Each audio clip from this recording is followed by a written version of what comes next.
walking through the fire, shadows on your name. Every scar you carry tells you not to be ashamed.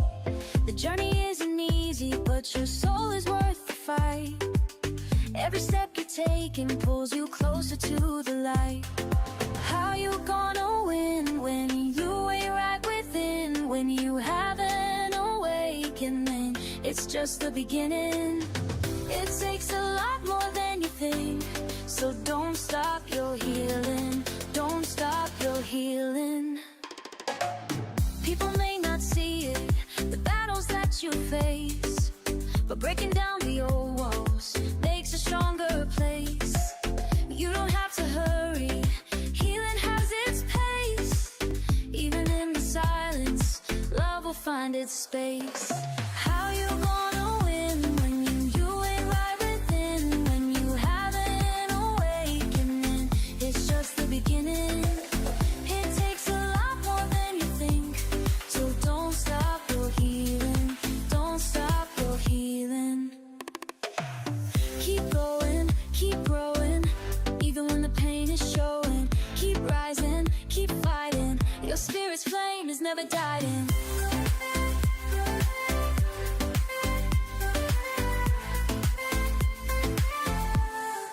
How you gonna win when you ain't right within? When you haven't awakened, it's just the beginning. It takes a lot more than you think, so don't stop your healing. Just keep going, keep going. Breathe in, let it flow. You're stronger than you know. Every ending starts again. The healing never ends. Keep going, keep going.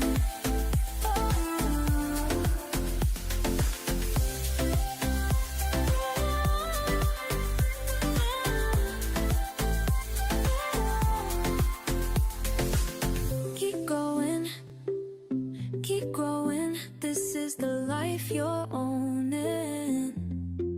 Don't stop your healing, no, you're just beginning. So keep going.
Welcome to the midnight tide, where shadows whisper, darkness hides. We're diving deep into the unknown, on a journey you're not alone. From haunted halls to specters lost, we'll guide you through the eerie frost, with tales that chill and spirits roam. A freaking awesome paranormal show. Ghostly whispers, ancient tomes, mysteries in haunted homes. Brace yourselves, it's time to go. The freaking awesome paranormal show.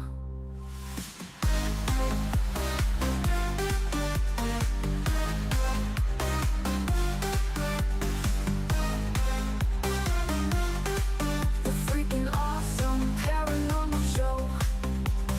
Ghostly whispers, ancient tomes, mysteries in haunted homes. Brace yourselves, it's time to go. The freaking awesome paranormal show.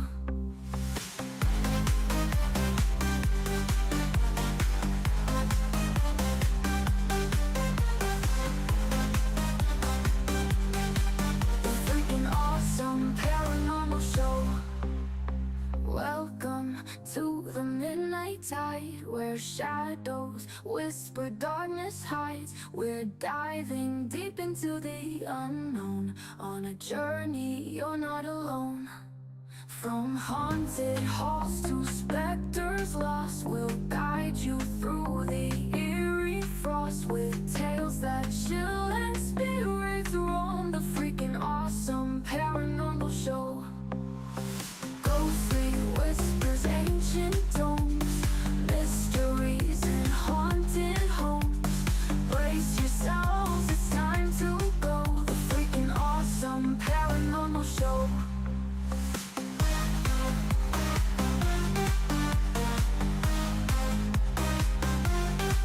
The freaking awesome paranormal show.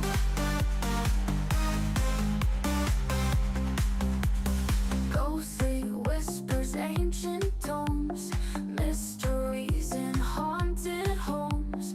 Brace yourselves, it's time to go. The freaking awesome paranormal show. The engine is starting up. For launch. GC, go. Guidance, go. Fido, go. Prop, go. GNC, go. Max, go. Eagle, go. Ecom, Go pending final steps to cabin link check. 3, 2, 1.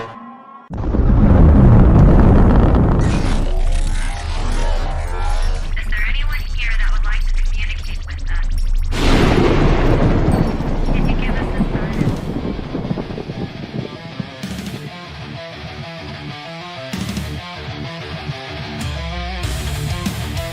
Welcome to the Rift Nation Network, the RNN, putting a slide in your glide and a dip in your hip. Welcome to the mothership, the home of the travelers of the universe. With shows throughout the week, you can find us at Instagram, Twitch, Facebook, YouTube, Spotify, and more. Everything you could want, everything you could need right here, right now. From the paranormal to the supernatural, from comedy to the spiritual. And now, your featured show. Shall we begin?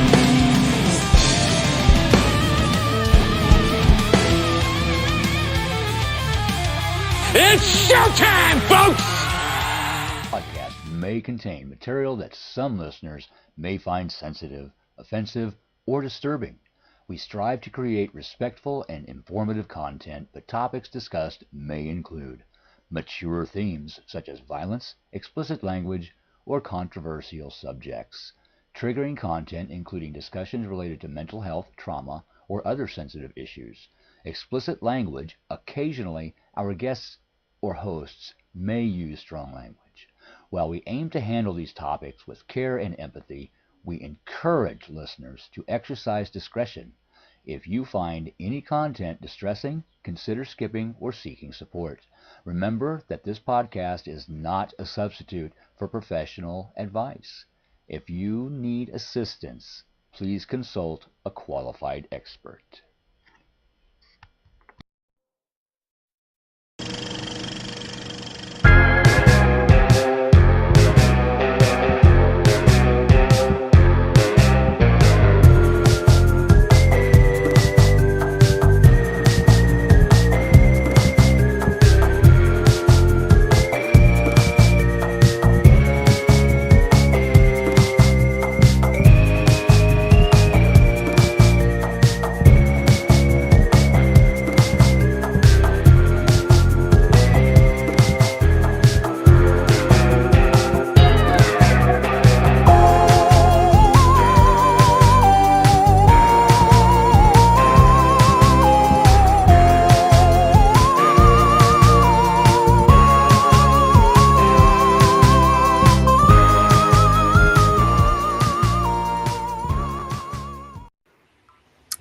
What is up, all you freaks? Let me see. Oh, nope, that's not it. There we go. Don't do A little that. too close. It was a little too close. What's up, freaks? This is Ryan, And this is Rhonda. and we are the Freakin Awesome Paranormal Show, brought to you by the Rift Nation Network, live every Tuesday night at 9 p.m. Eastern Time. You know, I hate to start the show off on a sad note Oh no. because we're here to be happy. But I have to say, rest in peace to the Halloween season. Oh, It was a good one. it was a good I know. I one. hate to bring people down at the beginning of the show because we have a great guest. We have Steve Dills on from Transcend Paranormal coming on the show, and even have little sparkles here. But I think we need to. Oh, and she left. Rhonda was so distraught she had to go cry. What the heck? Get hold of yourself. Are you okay? No, it literally just I lost connection for a minute. That was weird. What happened last time? I know. It happened on with Howie too. Yeah. I might need to Heck. reboot my router or something. I thought you got so upset about Halloween. I mean, being I'm pretty over. upset about it, but you know, for us, it's spooky season all the time. Yeah. It's Halloween. Halloween never ends.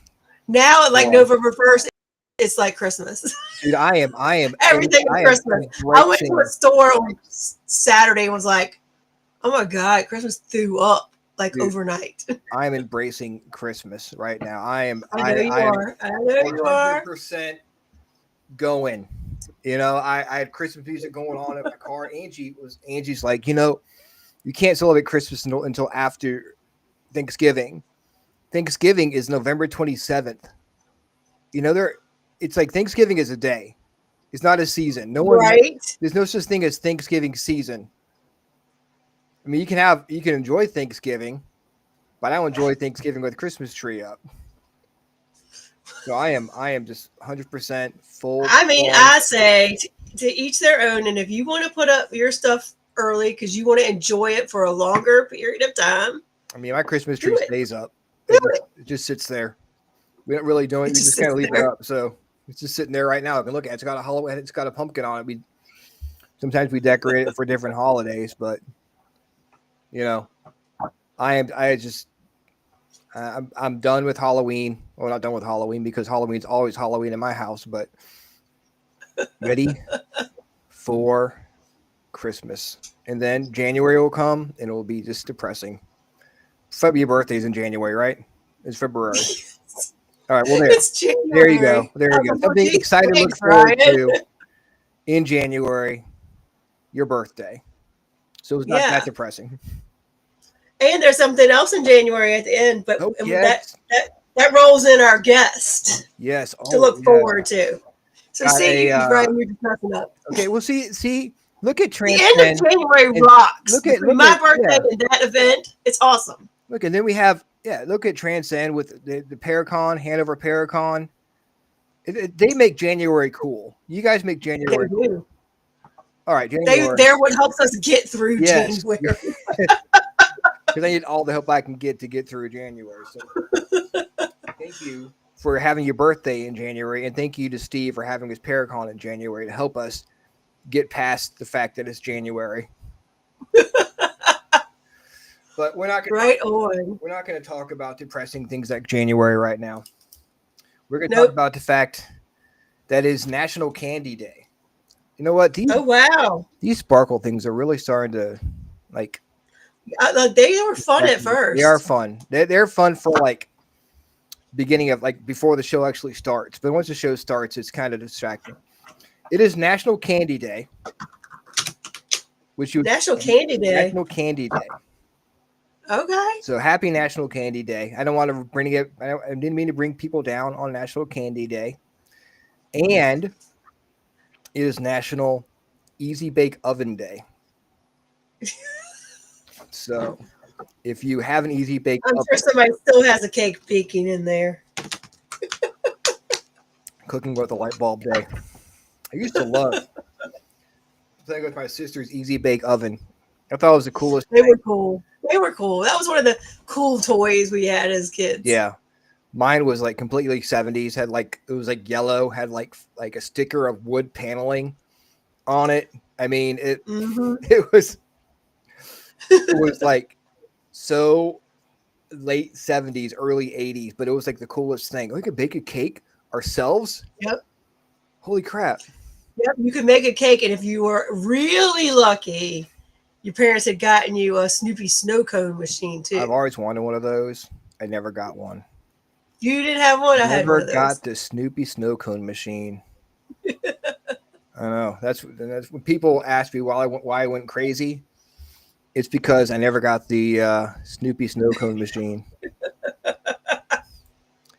Teresa, I love my Easy Bake Oven. It was green. There we go. Okay. I wonder if Teresa ever put maple syrup in her Snoopy snow cone machine. Make maple syrup snow cone.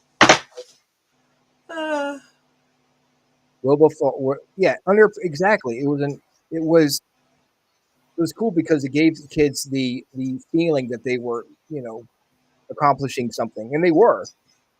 Yeah. I mean, kids were more independent back then. Now they have the Easy Bake Oven challenge where you stick your hand in the thing and touch the light bulb, and people would do it put it on TikTok. Of course, yeah. Teresa said she did put maple. She did put maple syrup on her. I knew she would. I knew she would. So tonight we've got special guest Steve Dills, and we've got a brand new song.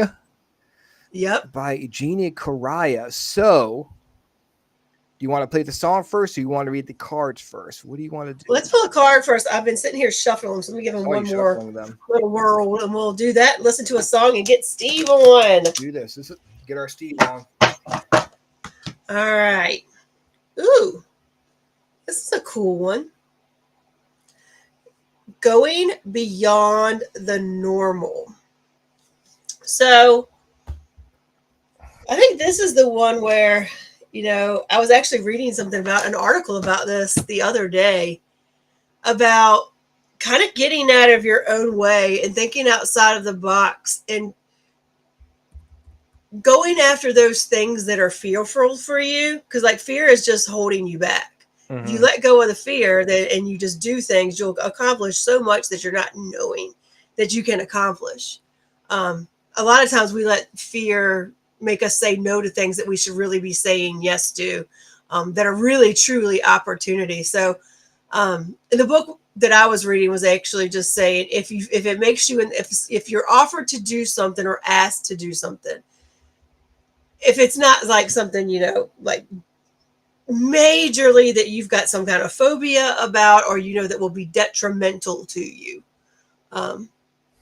or is illegal or something like that, if it makes you the slightly bit fearful and that's why you want to say no, then you should jump in and do it.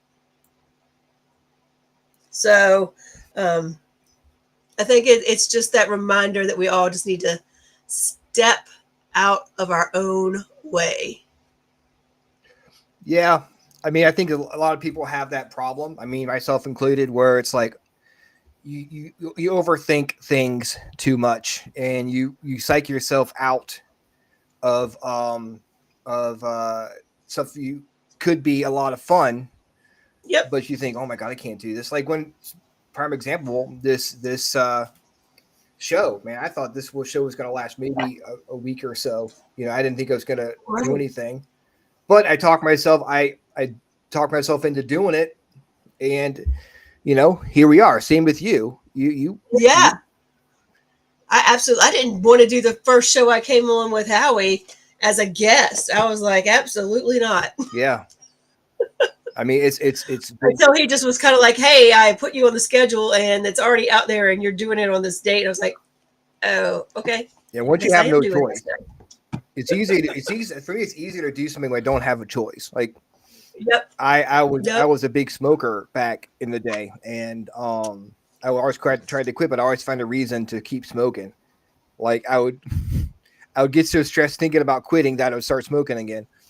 but I had one of my lungs collapsed out of nowhere, and the doctor was like, "Do you smoke?" I'm like, "Yeah." He's like, "Not anymore."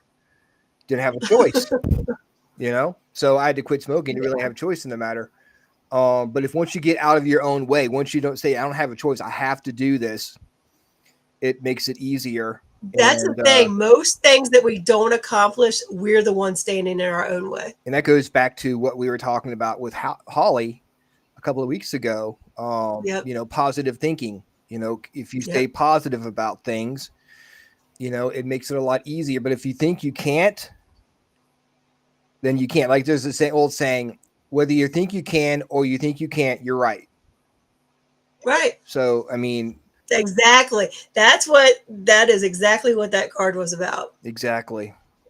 So 100%. That right there in a nutshell. It's good advice to live by. And I know that's why you guys come to the Freakin Awesome Paranormal Show, to learn how to live your lives. That's why you guys are here. So now you can go forth with the knowledge that Rhonda has bestowed upon you and lead a more fruitful lives. You're welcome.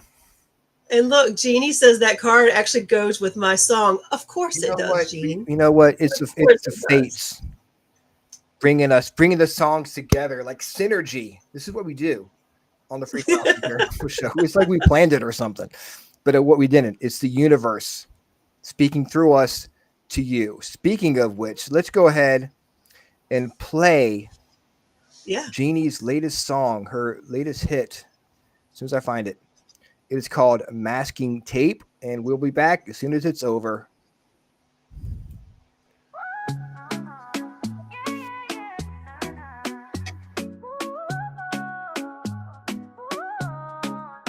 When life try hold you down, music lift you up. Masking tape on your heart, but the rhythm heal it up. Sometimes words just fade, can't tell how you feel. Bottled up emotions, but the music keep it real. Turn the volume higher, let the bass resonate. Masking tape on your soul, but the beat will liberate. Life can clip your wings, make it feel confined. But when the rhythm hits, freedom in your mind. No need for explanation, just move to the sound. Lose your inhibition, let your spirit rebound. All you need is one step, one sway. Feel the stress, the pain drift away. Masking tape no more, feel the groove reshape. Get up, move your body, let the rhythm take. Masking tape, hold me together. Music is my glue in stormy weather. When I can't speak, I let the rhythm take all my fears away. I break. Move your body, lose control tonight. Masking tape can't stop this light. Every beat a bandage, every drop a cure. Dance your heart open, that's for sure. When the world say no, in the pressure way, step on the dance floor, let the rhythm guide your way. Every heartbeat, every move you make is a little more freedom, a little more escape. Let your worries shake off stress. Laugh at your image, no need to explain. Masking tape hard, but rhythm ease the pain. All you need is one step, one sway. Feel the stress, the pain drift away. Masking tape no more, feel the groove reshape. Get up, move your body, let the rhythm take. Masking tape, hold me together. Music is my glue in stormy weather. When I can't speak, I let the rhythm take all my fears away. I break. Move your body, lose control tonight. Masking tape can't stop this night. Every beat a bandage, every drop a cure. Dance your heart open, that's for sure. DJ turn it up, breathe in the love. Move your body, move your body. Feel the healing, healing. Step left, sway right, hands in the air. Masking tape heart, we don't care. Ooh, let it flow, let it roll. Every movement pressure cracks in your soul.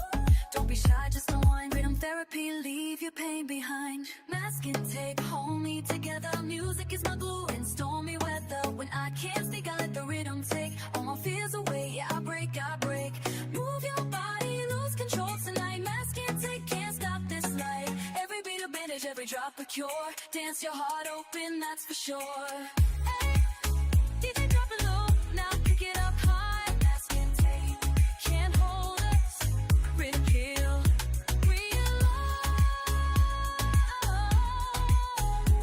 oh yeah, let the rhythm take it all away.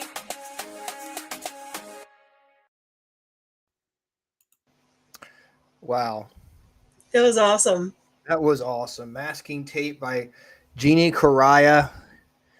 And wow, that's awesome. We're very lucky that she is letting us use her songs Yeah. on our show. And we're very happy to be the ones to bring the songs out and share them with everyone. She has a bunch of songs. We have we play Keep Going and Losing Our Humanity. Yep. At the beginning of the shows, while we're waiting for the shows to start, I'll play one of the songs each week. And you can find her on Spotify.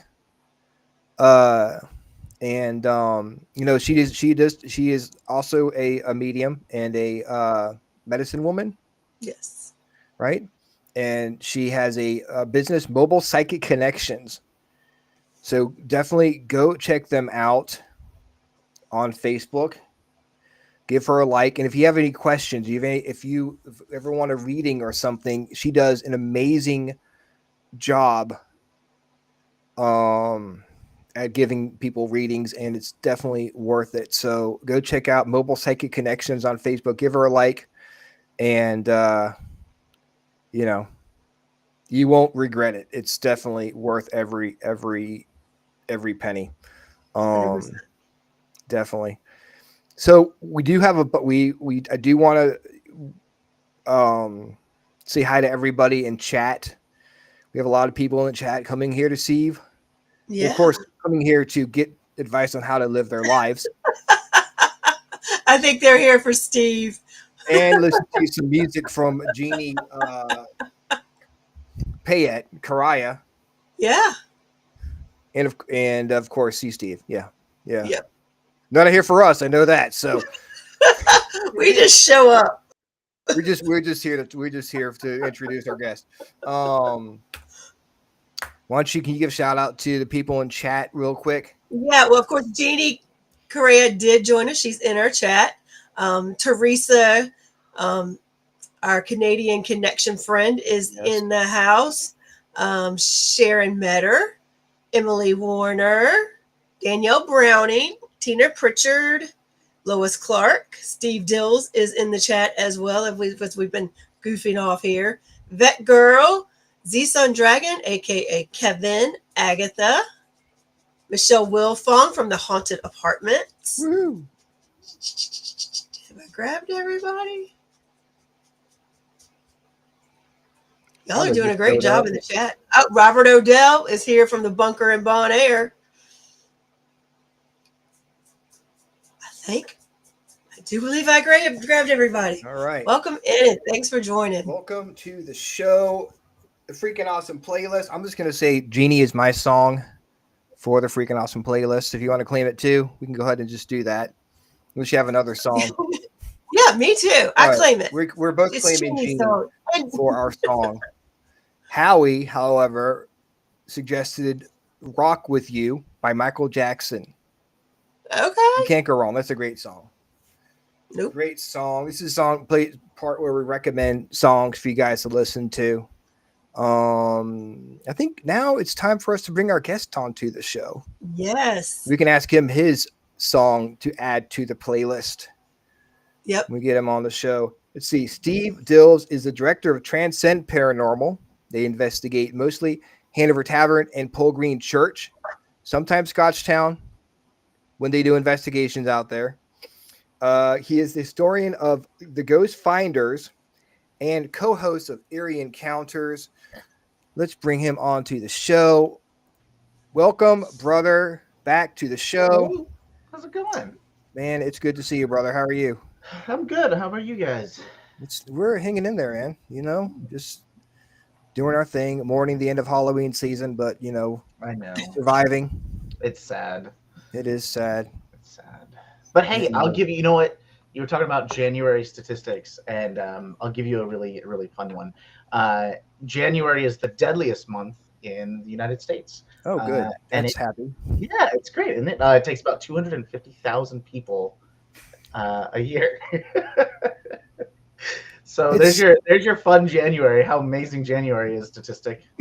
I think it's, you go through Christmas, you go through Halloween, Christmas, no Thanksgiving. It's busy. And I know people get stressed out at Christmas time, but Oh yeah. you're always distracted. Yep. Flights, family, there's always something to do. You get to January and it just stops. Mm-hmm. There's nothing. It's just cold. There isn't, and it's just like void. Yeah. And to be fair, that is in part why I chose January for the Hanover Tavern Paracon, because it's just like the light. Everybody's done. The lights are taken down from outside. The trees are packed away, and there is nothing. It is just dark, and I'm like, I need something because I'm going to go insane. So Yeah. Something to look forward to. That's for sure. Yeah, it is, and it kind of kicks off the season because most teams take a little bit of a break between November and December. Mhm. I know we do. Yeah. And we really don't launch back up till like February or March when it's not so cold unless we can do something inside. So it's almost that kickoff to like kick off the season, kick off getting back out there. Mhm. And then, I mean, that's another. We do the same thing. We take a little bit of a break. Like we're kind of on a small hiatus right now. And then we've got one event in December, and then the next thing is the Paracon. So we have a little bit of a shorter break than everybody probably, but I go insane when I have nothing to do. So I'm always like ready for the next. So, kind of talking, but let's just talk about the Paracon. What goes into putting together something like that? All of your sanity. It's all gone. You get none of it. It's all gone. Say goodbye to it. I mean a lot. And luckily it's not just me. I've got a bunch of great folks that, hey, how are you? I've got a bunch of folks that partner and help, including CPRI. Brad Bradley helps out quite a bit, as well as Haunts of Richmond. Chris and Beth Houlihan both help out tremendously. So it is a big group, but it's a lot of time and effort. We've already been in the midst of planning for a number of months now, and it pretty much just takes kind of front seat from here on out. I will be pretty much planning until the day of. So it's a lot, but it's fun. How's everybody? There's a lot of people. Popular. But it's fun. It's for a good cause. 100% of the proceeds go directly to the Hanover Tavern Foundation. So that goes directly back into historical, restoration, preservation. It also goes into educational programming. We bring somewhere between 2,000 to 3,000 school-aged students every year to the tavern to teach them about, all shapes and sizes of history, from Virginia all the way down to local, and even, all the way up to the entire country. We talk about formation of America. And then it also goes into, outreach and community outreach and programming there as well. We host a big Autumn Fest every year, and we invite the community to come and be a part of the tavern. So it's fun. It's worth it, and it's a worthwhile kind of labor. I heard that there's going to be a 2-day Paracon this year. You did hear that correct. There is a 2-day Paracon this year. So we wanted to double down on the insanity, really get the last little remnants of it just out of the brain. And Go full bore, head on into the wall. Yeet You it. got this. Yeet it. Just get rid of it. And so, we're doing we're doing a 2-day. It's going to be Friday and Saturday. It's going to be Friday 12 to 6, and then we're going to have our Friday Night Fright event, our VIP event, from 6 to probably about 10 or 11. And then Saturday from 11 to 7, and then an investigation that evening from 7 a.m. to, God bless, 2 a.m. in the morning. How's it going, John? Wow. So you might be a zombie after on Sunday. You might as well. You might be brain dead. I'm pretty sure I will be. I'll be in a vegetative state, that's for sure. But it's, it's fun, and so many people look forward to it, and I try to make sure everybody has a good time and has fun and gets something out of it. I know there's a lot of Paracons that just like to put people up on stage because they've been on a TV show. Mm-hmm. And that's great. And I'm not, downplaying that, because that in and of itself is its own triumph, right? It wasn't like an overnight thing. Sometimes those things take a lot of time and a lot of effort. But I wanted to bring people and we, because I actually have a nice committee of folks that help me now, want to bring people that are going to educate and share their knowledge and information, other than like, hi, watch my TV show at 8 p.m. I want people to walk away with something tangible, something that they can say, you know what, that's interesting. I can take that and maybe apply that to something. And so that's what we're doing. We've picked very, we're working to try to find really specific folks to share some knowledge, share something. So it's fun. Do you have a hard time with that? Like not repeating things a lot? I mean, that's got to be kind of hard too. Just to like make sure that like every Paracon is not the same kind of speakers talking about the same kind of things, and kind of shaking that up a bit. Yeah, it's difficult, and you often see, and again, I'm not shaming this, you often see a lot of the same people on the circuit, the paranormal circuit. Yeah. And I'm not saying that they don't have interesting and good things to say and share, and in fact, some of those folks will be at the Paracon. It's just I want to make sure that whatever they're presenting, whatever we're talking about, is tailored to the idea that, hey, we want people to be enabled walking out of this. I want somebody to say, you know what, I didn't think of it that way. Let me consider that in my upcoming investigation. Let me consider that in the way that I, approach a location or a case, fill in the blank. So it's a lot. But it's, I think it's a well catered kind of style. Mm-hmm. We have expanded. So last year was our very first year that we had something that wasn't ghost specific. We had a gentleman come in and speak about Bigfoot and some of his experiences and research, as well as somebody from CPRI that talked about Dogman and this cryptid that's in Virginia. So, we kind of, I wanted to break that term paranormal a little bit, because paranormal, a lot of times, even I did that, and you can see that even in the name of my team, Transcend Paranormal. We tend to take one term and say this is what this is, and for us, when we say paranormal, what do we mean? Ghosts, right? But that doesn't actually, that's not what paranormal means. Paranormal means just not normal. So that can also include things like cryptids and like aliens. And so we actually have somebody from MUFON who's going to be coming. Oh, that's awesome. Yeah. So that's awesome. So we're creating new circuits, within the own conference itself, where we're going to explore other things than just ghosts.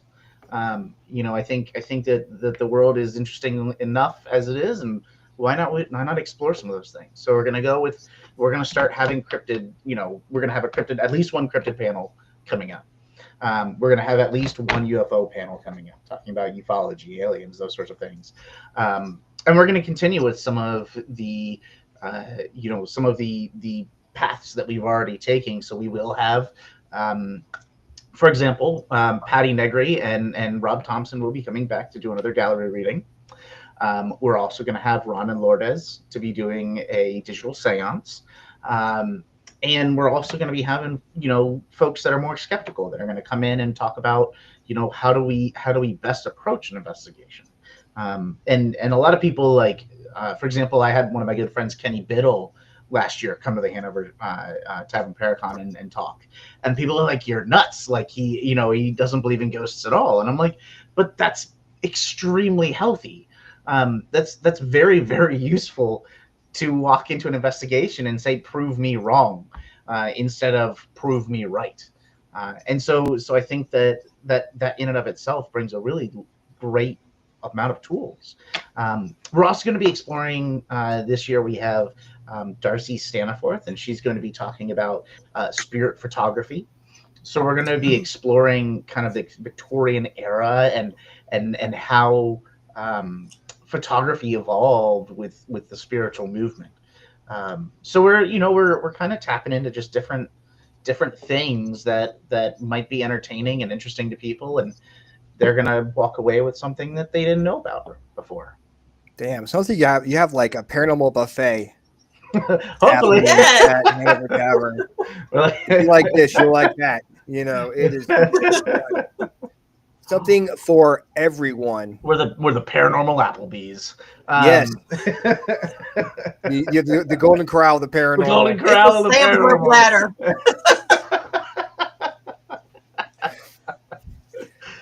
Oh my God, I like it. We are the feeding trough. I mean, but I like what she said about the word paranormal, because again, most people think, well, it means ghosts, but it really means everything: UFOs, spirituality. Yeah. Bigfoot, all that kind of under that big umbrella of the paranormal. Anything that is not normal, and that's the fun part about that. And so sometimes I'll even use a very similar word, preternatural, when I talk about things. When I'm saying, hey, well, let's talk about not just the paranormal, even though it's like, yeah, no, this is a bigger topic. There's more things here to discuss than just that one little dot. Yeah, and plus it'll bring people in and also get people able to experience Hanover Tavern itself. Yep. And hopefully bring them back for an investigation when you guys investigate further down the line, or anything. I mean, anything. If you want to come and investigate that evening, I mean, the intent is to allow you to walk into the shadows with something new. And so if you learn something from the Paracon and then investigate that evening and employ, and utilize that, that's great. Even if you come and you learn something different and something new, and then you come back for, breakfast the next day, because the Hanover Tavern is a fully functional tavern. I mean, without overnight stays, we don't allow anybody to stay in the building anymore, but we have a full restaurant and bar, scratch kitchen, as well as a theater. So all of these panels and presentations aren't going to be in like tiny stuffed rooms off in the, in corners. It will be on stage. Some folks are going to be, utilizing technology. I know like Ron and Lourdes are going to have a huge setup. And then some folks are going to just have the stage, but it's going to be really nice. And that theater allows, I feel like, for conversation to occur as opposed to just like talking at people. And it's a much more intimate setting. So I'm really hoping that folks get to enjoy it and then learn something and then come back to the tavern for, even if it's not paranormal, just something. Come support the tavern. Yeah. I mean, the food's really good at the tavern. The food is excellent. And they're going to be open all weekend. So that's what I will be eating all weekend. In the theater, it's haunted too. So, I mean, you can hang out with the ghost. Whole building is. Well, yeah. So anywhere you go, hopefully including they the bathrooms. Yeah, hopefully if they're in the bathroom, they can mind their own business. Just don't let me know you're in there.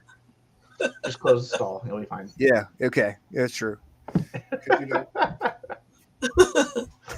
So what are the dates for the Paracon? It is January 30th and 31st. So Friday and Saturday. Wow. So you just made it inside of January. Yeah, we just made it. Because last year it was January 31st and Feb 1. Yep. But I'm just from like a numerical value, I'm so excited that it's all in the 1 month. So I'm not like January 30th and 31 instead of January 31st and February 1st. From like a advertisement perspective, it's such a pain in the butt. Sorry. Yeah. My OCD is falling out a little bit. It's all good. I know the feeling. So I do want to talk to you about how you actually got in to the paranormal, for those of people who don't know the story behind how you got started and how you actually started Transcend Paranormal. I also see Trouble in the chat now. I see Ronnie. Ronnie's You see Ronnie, yeah, you made see his way There in. goes the neighborhood. There you you guys just go. let anybody in here. I know, right?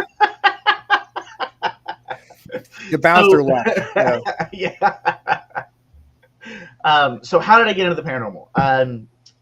I got into the paranormal very young. I grew up in the north.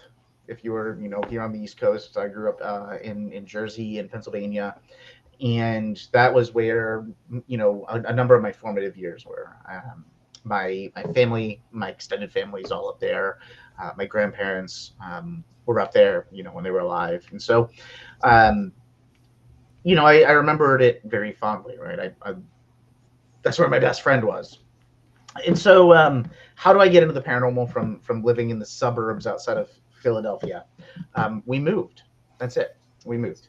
My father had a job opportunity that he essentially couldn't pass up, and so very quickly, our entire lives were put in boxes, and we found ourselves in Richmond, Virginia.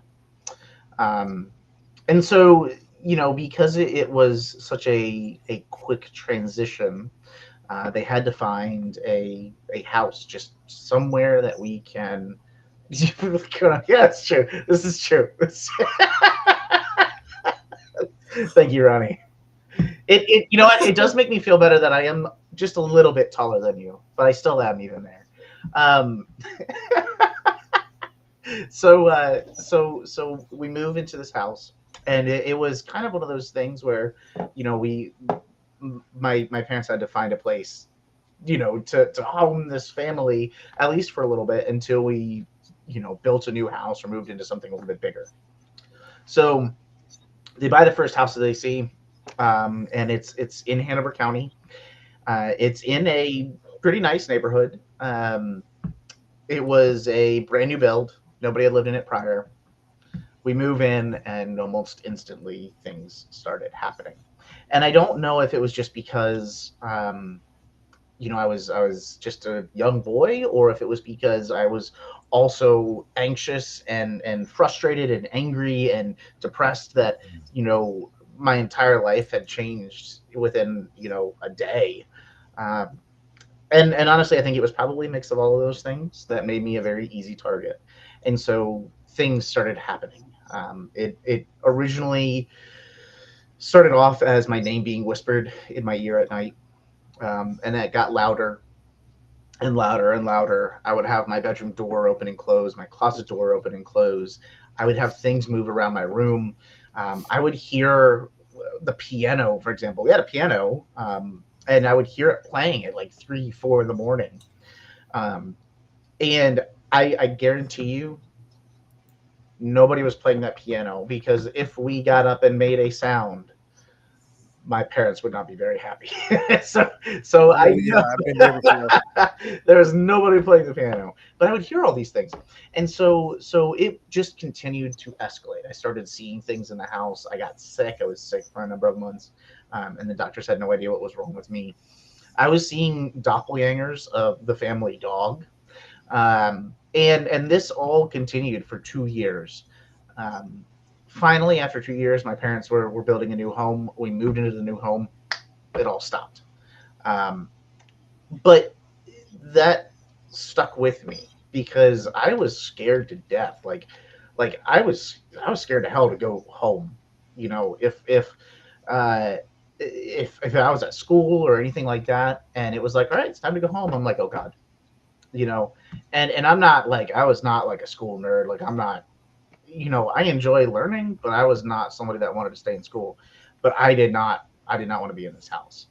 And so that kind of continued with me as I got older. For Ronnie, that way I didn't grow up. I've just gotten older at this point. I'm still same short little Steve Dills. And I got a car. and then I went to VCU for school, and I finally realized, hey, you know what? I can go and explore what the hell happened to me, and I can do it without my parents wondering where I am, because I'm out on my own now. So sorry, mom and dad, but I definitely did that so that I could, I'd be like, yeah, I'm totally in bed, mom, totally not at some abandoned place. But that's what got me exploring, is to try to understand, like, why was that targeted at me? Why did that happen to me? Why was it just me as opposed to everybody else in my family that was, living there? They all had activity, but it wasn't anything as directed as this. And so I just started investigating, and I realized on my first investigation, actually it took probably 2 or 3, but I realized that I needed to and wanted to trust the people that I was with walking into some of these locations.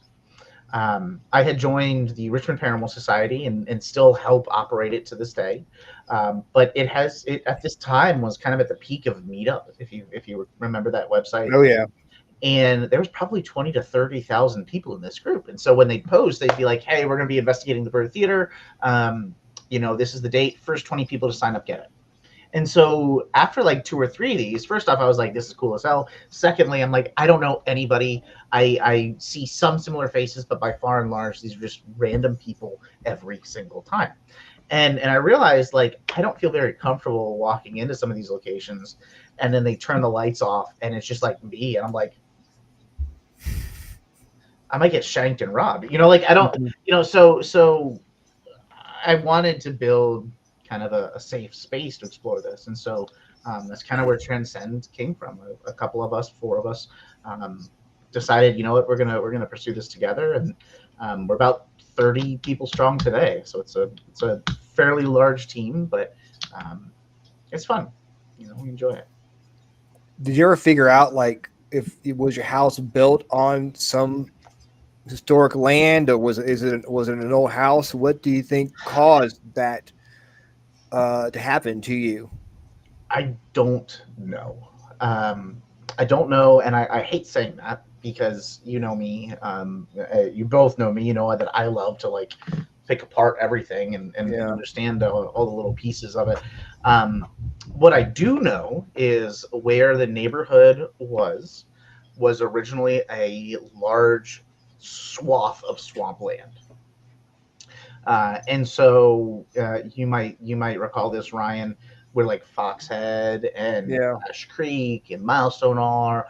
That was all swampland. And what did developers do? They brought in just truckloads of dirt just to level the whole place out, make sure that it was stable, and then they started building some of these properties. Where the house was swampland, so there really wasn't any battles that I think occurred there, but I do believe that people traverse it, especially during the wars, right? I mean, it's Hanover. It is literally just north of Richmond. So especially during the Civil War, you know that Richmond was a very important target and objective. So Hanover, all of Hanover, not just where I live, but the tavern, Scotchtown, the cabin. I mean, like, literally pinpoint a location in Hanover County that doesn't either have a battlefield or a cemetery or a field hospital. I mean, it's like, it's all just like busy land. as a way to put it. But I honestly think it was probably just maybe some place that somebody was buried right around there, maybe, and forgotten. There was a number of stories that the kids would all tell growing up that there were cemeteries in the neighborhoods. I know that there is one, I think, in Milestone. And so I wonder if it's tied to that, or I don't know. I mean, other than that, that is the only thing I've been able to come up with, and that's what kills me about it. Is like, I feel like it has to be tied to, obviously, the land, not the building, because it's a new build, but the land, and then something that occurred, in some point recent-ish, it seemed, history for the last couple 100 years. So Do you think, since you had those experiences growing up, do you think you're sensitive? Do you have, when you go to like Hanover Tavern or Paul Green Church, do you feel things?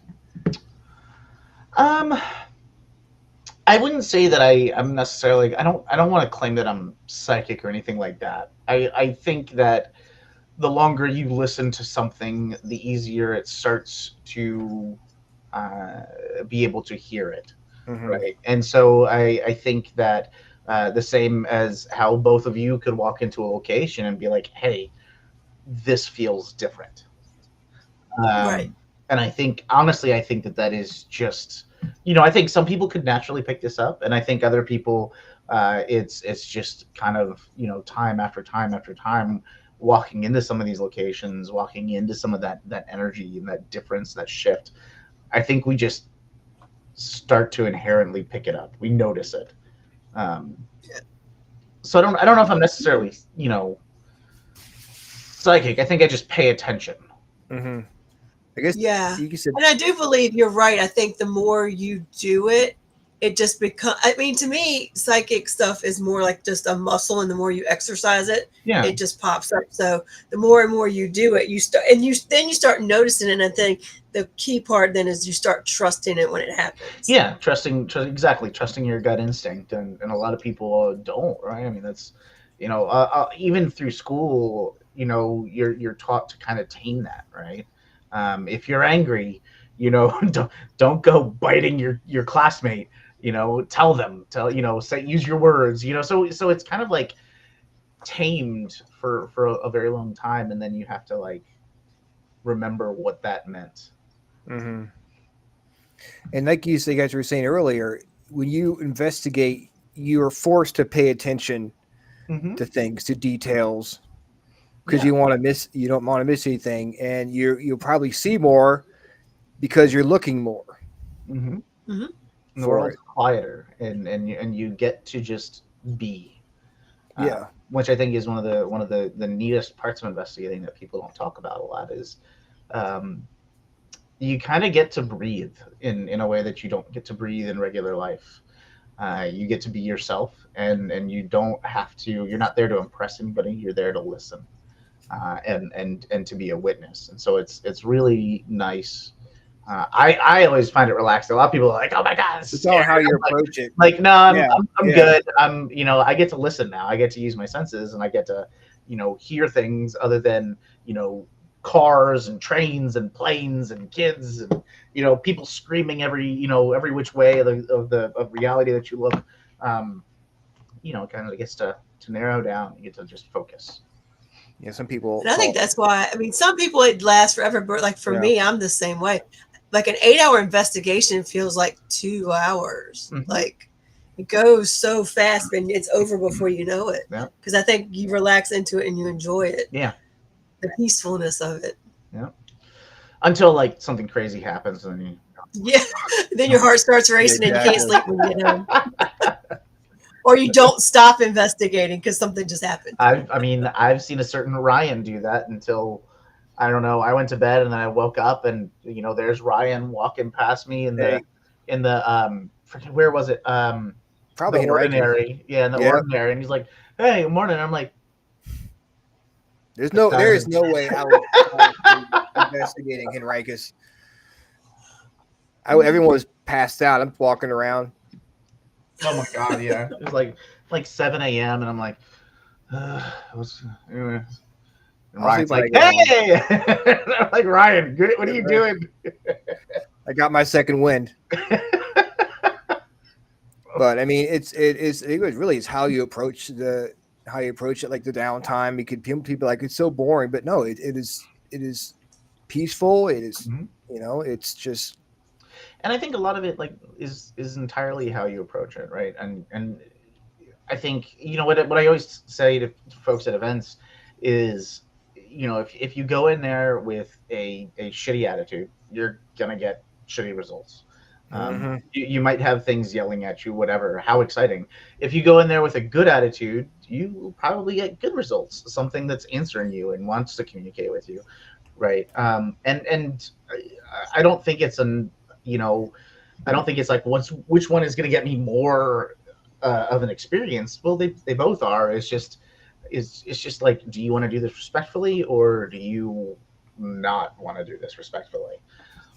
And I think if you're respectful about it, I've had troubles, I've had issues in the past, 100%. But by far and large, that has gotten me a lot farther. If I go in with respect. Yeah. So. I think a lot of people have the same attitude, where it's like, you know, it's there are times when, you know, you change the way you investigate through the years, and you realize that, hey, you know, becoming or being more respectful is the best way to get evidence. And people who may not be super respectful, they do get evidence sometimes, but yeah, they might. It's just how, you know, I don't know, that perception. You know, that's not. Let's just all presume that ghosts are our ancestors. Let's just assume that, and that is it. Again, that is a very strong assumption. We don't know that with certainty, but if that's the case, that also means that we too are all going to be ghosts. And if that is also the case, I am not going to answer anybody being an asshole. And if I do, it doesn't take much to be respectful. If Just I talk do like you answer, talk to anybody else. If I do answer, I will also be an asshole. So yeah. I just feel like it's just like common sense. Like yeah, you can you can go into a location and get some really cool stuff, or you can go to a location, 100 years from now and get this sack of meat. You probably want to go in the nice path. Not if I show up and I'm like, we've been trying to reach you about your car's extended warranty. Because that is what I'm going to be doing.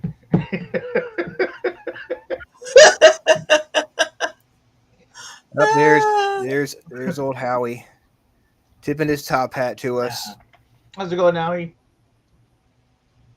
Welcome. Man. Wow.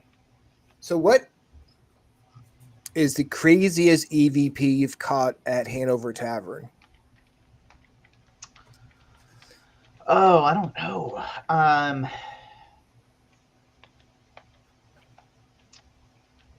I mean, there are a lot of really cool experiences and EVPs that we have recorded there. One that I think has been most, I guess, interesting. Thanks, Howie.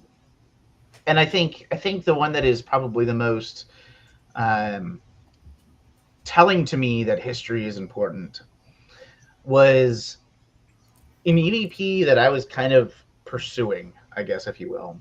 So the very first time that we set foot into the Hanover Tavern, we didn't investigate. The very first thing that we did was we had a full day of interviews, and we put it out to the public. So did the Hanover Tavern. Any guest that wanted to come, any maybe a former staff member, a former board member, somebody that had lived there prior, and in a former life, in terms of the building has had many lives. It was a theater for a very long period of time, still is, but it's more of a tavern-end theater now, if you will. And so it's had its fair share of chapters, and so other folks have lived there in those previous pages. And so they came and shared some of their stories. And one that stuck out to me was this older woman that came by, and she sat down, and I was lucky enough to sit down and get to be the person that interviewed her. And what I found out and what she shared is that she had lived at the Hanover Tavern as a young girl. And she had lived there during what is referred to as the Barksdale Theater era. And that was the 1950s up until about the 2000s, just a little bit earlier, in about 1990 or so, that the Barksdale Theater troupe owned and operated the tavern. Now, this was a theater troupe that had come from upstate New York. They were looking for a building to have their very first theater dinner and a show. So dinner and then immediately go into to see a show. And so they found the Hanover Tavern sitting on the side of 301, decided this is it. And so she was one of the young children that lived there, and either her parents were actors or actresses or helped out, in the theater in some capacity, because it was a very community-driven building and business. So she remembers sleeping in this one particular room or bedroom, and she woke up early, very, very early in the morning one morning, and she recalls hearing the dogs barking in the tavern. There were 2 dogs that lived there. And she hears the dog barking. She starts to, kind of wake up a little bit. And then the next thing, her parents are in the door, in her bedroom, grabbing her, pulling her out of the bed, and then downstairs and outside they go. Apparently there has been a tavern or a fire at the Hanover Tavern. And so she remembers that by the time they got outside and by the time that the fire trucks had finally made it to the Hanover Tavern, the fire had miraculously put itself out. And so we start digging and we realize that this fire was actually in one of the rooms that we refer to as the Washington room. And apparently, supposedly, the curtains caught on fire somehow and then put themselves out. And so on our first investigation, I'm like, I got to know about this fire. Like, how did this fire start? How did this end? Like, how did this happen? So we start asking questions, and the Washington room was one of the very last rooms that we hit that evening. And one of the last questions that I asked was around the fire. And I said, if there's somebody here, do you know how the fire started? And clear as day, we hear an EVP of a man saying, it was me. And so I'm like, oh my gosh, like that's really interesting. We need to start digging deeper. We got to figure this out. It took almost a year and some change. And we finally stumbled upon a journal from somebody who had also lived at the Barksdale Theater during this time period. And they wrote that early one particular morning, and this was literally 2 or 3 sentences on this journal that was published, that essentially the air, like the AC unit that was in the window, was incorrectly installed, and it caught the curtains on fire. By the time the firemen got there, the curtains were the only thing that caught fire, and they were the only thing that burned. The rest of the building and the tavern in and all of itself was perfectly fine. They had to replace the AC unit.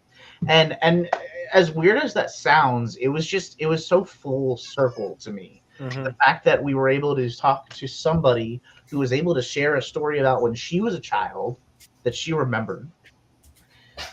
Then we receive an EVP that ties directly to it. And then we validate that all with a journal entry that, yep, there was a guy that installed that AC unit, and when he did that, he ran the outlet, the power cord of the outlet incorrectly. Water went down, sparked it, lit up the curtain, and that was it. But it was just so cool to be able to just full circle that and yeah, put all those little pieces together. And it wasn't this crazy monumentous occasion or breathtaking in any manner in particular, other than I was able to tie history and the paranormal together and actually prove something. And that's what we're all trying to do. That's awesome. So it was really neat. That's awesome. Like a paranormal CSI there. I've got a question for you. I've been thinking about this. How often do you have to do something over and over again out of place to become residual? Like, is there a way, like, could you get EVP of somebody else on an investigation with you guys in the past? I think it's 42. 42 times. Yep, I think that's it, because I think that's the universal number, isn't it? 42. I think. Well, I mean, I'm pretty sure you investigated the tavern more than 42 times. So I must be imprinted. No, I don't know. Yeah. I mean, it's an interesting idea because you have to define, I guess, or outline what a residual haunting is. Is it something that is just an event? And if it is just an event, then is a residual haunting actually a ghost, or is that just a movie, right? What do Like, you is consider a haunting?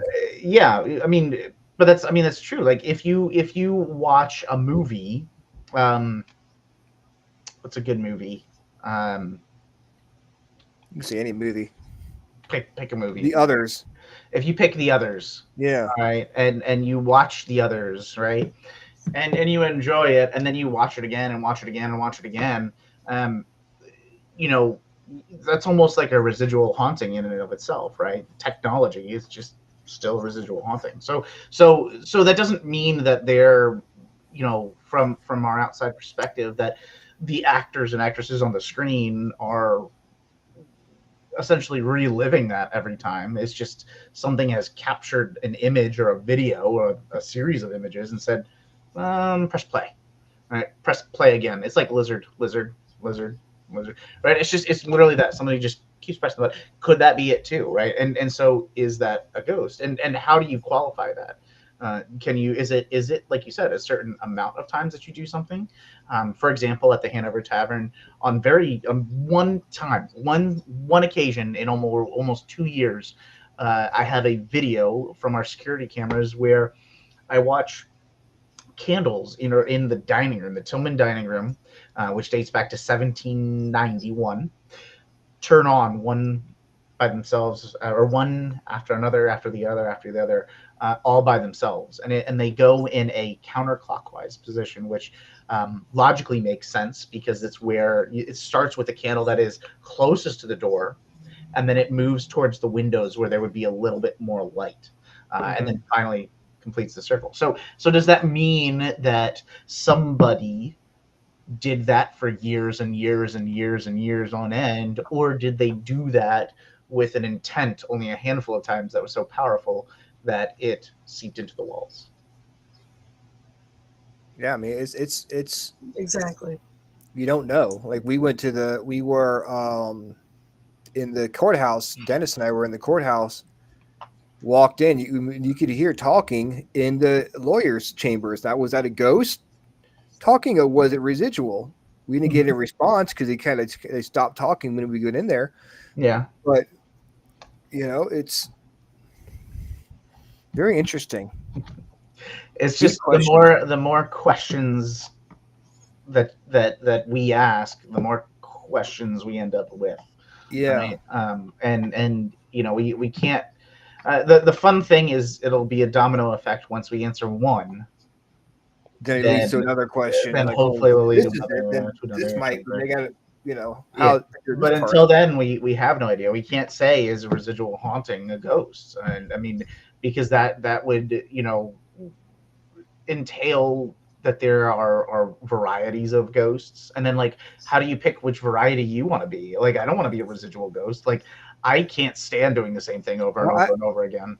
Like, I think I need to be intelligent, right? So, who gets to pick? I mean, I don't know if you become a residual ghost. I think that's just an imprint. Like at the cabin, I got on the spirit box, I got a voice that came through that said "not a rapist" in Melissa's room. All right. And then another voice came through that said "hello, Randy" on spirit box. Randy's still alive. Yep. So is it his spirit? Yeah. Still at the cabin, or is it someone trying to act like Randy? Or could it be that event is playing out and it is just in another, and this is where I have fun, but could it be in another universe, and it's just so intimately close to ours, and this goes with multiversal theory or the many worlds theory, that maybe is just so close that it resonates, right? We can hear echoes of that. And so if that's the case, then we are also living, breathing ghosts, because the conversations that we're having, even the one right here, right now, where I'm saying words into the walls here, so like everybody's only going to hear a 1 out of 3 conversation, but could that then could I hear that later? Who knows? Someone moves into your house and you move out, or you pass away. They could be hearing this conversation that we're having. If they exactly, they just hear that. This is turned into somebody. Someone's going to catch that EVP 100 years from now, and we're going to know it's about my warranty. What is going on? Oh my gosh, man! I could talk for another 2 hours. Yeah. But that's just me. We're gonna have to do a part 2. I've already talked to Tiffany, and we've already talked about doing a Transcend Paranormal Evidence show. Okay. So we'd love to have you guys back on. Yeah, let's do it. Maybe you, Tiffany, and Rhonda come back on Insanity next year after the Paracon, so you guys can. Just pure insanity. Yeah, it will be insanity. We'll do it after the Paracon, so you guys can get that out the way. Yes. But we'd love to have you guys back on to share some of the stuff you've been able to capture, and of course, maybe have you back on by yourself too, because I know there's a lot more stuff that we could discuss. Oh my God, yeah. There's so many things, and I've been working on other projects recently too, and I can't quite drop them quite yet. But there have been, I've been busy. I've been away for a little bit, but I've been very busy, so I'm very, very excited. I look forward to hearing about it. How can people get in touch with you, or how do people follow you, stalk you, whatever you want to call it? If you want to stalk me, go for it. So you can find me physically at the Hanover Tavern. I am there a lot, not all the time, but you'll probably see me run through at least multiple times a week anymore. But you can find me on Facebook, on Instagram, all the socials, Steve Dills, as well as Transcend Paranormal, transcendparanormal.com. You can also find, we just had this drop on Halloween, the season 12 finale of The Ghost Finders, which was up at the Hinsdale House. So it was a really fun episode. That just dropped as well, and you can find me on theghostfinders.com as well. So a couple of places, as well as Eerie Encounters, which is my potato quality YouTube series, along with my co-host Chris Vaughn. I don't know, just wherever. You just think about it, and somehow I just show up, and it's fine. Where do people find the Ghost Finders? Where can they watch your show?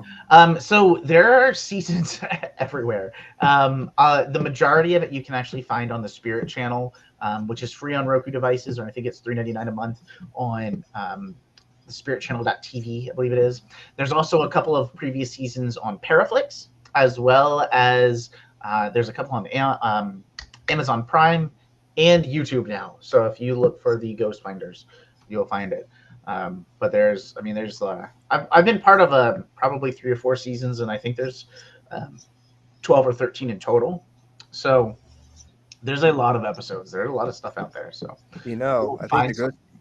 think the Ghost Finders need to come out to the cabin. I'm down. I'm waiting right now. I know there's some other projects that they're working on, so I am kind of waiting for some of that to free up some time. Mm-hmm. But I'm ready. I'm just ready to get out and have some fun again. Heck yeah, man. Well, thank you so much for coming on the show and joining us.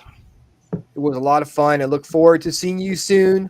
Yes. At the Paracon, and maybe do some investigating out at the tavern with you guys. 100%. Yes, come hang out. It's going to be fun. Like I said, all the money goes to the Hanover Tavern, so it's not touching anybody's pockets. It's going right into the building. So it's all for good cause, and so are all of the speakers, which is, by the way, is really cool too. We don't pay any of the speakers, so they all come out of their own willingness and selflessness to share information and knowledge and to help educate and let people grow. So it really is a cool experience. So come join That's us. amazing. Amazing that people come out, take their time to come out and talk with everyone about their experiences, and it's going to be a lot of fun. January 30th and 31st. Yep. At Hanover Tavern in Hanover, Virginia, right across the street from the courthouse. Steve, we'll see you soon, brother. Thank you. Take care. We'll see you guys soon. All right, have a good night. All right. Have a good night, everybody. Bye. That was fun. It is. It's always fun with Steve. Up with Steve. I know you're tired. I You have a am little fading. problem getting used to the time change. I am too. I am struggling. Like almost like it hit me literally like 20 minutes ago. It's like, oh, Driving the my struggle. brain's not working. My brain ain't braining no more. Dude, I don't know. I might have brains on fumes right now a couple of times, and I was like, oh, Yeah, it's been hard. The first day is always great. Like you get that extra hour of sleep and you feel good. It's it's the next day where you're just like, oh my God, it's dark. And I think I should be going to bed at 7 o'clock. yeah, it just takes, like you said, it takes a little bit to get used to it. It takes a few days to get used to it and you'll be fine. But like I was so tired at 6:30 ish. Like I could have laid down. And then I got like a second wind. I'm like, okay, I'm feeling good. And literally probably right about 5 minutes to 10, I was like, whoop. Fading. You know, I figured because we did have a little bit of a late start talking to Steve. Oh, yeah. I figured it would be, go a little bit over. That's we fun. got to listen That's to some great fun. music and got to discuss things. I was actually just sitting there going, please don't ask me anything that requires me to be smart. Don't make me think right now. Don't Because, make me have to be smart because I- it's not going to come out well. There were a couple of times when I was saying something like, and I start losing my train of thought. I'm like, oh my God, where am I going with this? But again, like we were talking about with Tiffany, it's always weird when you talk to your friends too. You know? It feels different because you want to feel like an interview, but you also want to feel like a conversation too. Right. So there are a couple of times where I felt But like this is what this is anyway, right? Yeah, exactly. But I know you guys are thinking like, oh my God, the show's almost over. I gotta wait till freaking next week to talk to see Rhonda and Ryan again. But no, alas. but wait. But There's wait. more. Because this Thursday night on TikTok, not here, follow us to TikTok live exclusive. We are talking to the one and only Luna Ramey. Which is always a good time with Luna. Spooky Luna. It's always a It's good gonna be a time. lot of fun. We had her and Nolan on a few months ago. Always a good conversation, but this is a TikTok exclusive interview on the Freakin Awesome Paranormal Show page on TikTok. And then you're thinking, well, just Thursday. Just one more day. No, guys, guess what? No. How many pantyhose does it take to fill up a milk jug? Not funny. But it is funny. Hard-hitting question. How many does it take to fill up a milk jug? I'm going to say 15. 15 is the answer. 42. The universal. 42 in a milk jug? Yeah, Well, the yeah. universal number. If you squeeze them in there. Yeah. Yeah. See, I'm not thinking clearly. See, that's the kind of questions we get and the after party. This Sunday, if you're depressed because you want to only get see us one more day, this Sunday we will be back with the Freakin Awesome playlist. Rhonda, Howie, and I are going to be talking about our favorite country songs. Does it matter the year? Oh, see now. Now you saw how that, like, maybe when Ryan says 42, I'm like, wait, no, that, and I'm like, oh, you just pack them in. Yeah, just stuff them in. See, I'm not braining right now. It's just a random question too. It was a good one. Yeah, it was a good question. It was a good. Now it has me thinking about how many bananas peels will go into a milk jug. That's something I would never thought I would be thinking about in my life, but now I have. So thank you, Steve, for putting that nugget in my head. Is that a glass jug or a plastic? That's a good. Oh gosh, now we're going down a rabbit hole. Don't do it. I'll never go to sleep. My brain will be like up, it. staring at the ceiling. There, Now, and then nope. Are the banana peels cut in half? Or are they all like this? No, we can't do that. No. All right. Cut it off. Don't send me on a tangent. Yeah, no. I got to put Roger to bed. So Sunday night, Freakin' Awesome playlist, YouTube exclusive. Yep. We want to hear you. Come talk to us. We were talking about country music. It can be a lot of fun. We always have a lot of fun. We always enjoy your inputs. We want to hear your favorite country songs. Join us on the Freakin' Awesome Paranormal Show page, the Riff Nation show page, and we will see you Thursday night on the Freakin' Awesome Paranormal Show page on TikTok. Same Freakin' Awesome time. It's the same Freaking Awesome show. Have a good Thank one. you guys. Get some sleep. Night. Bye.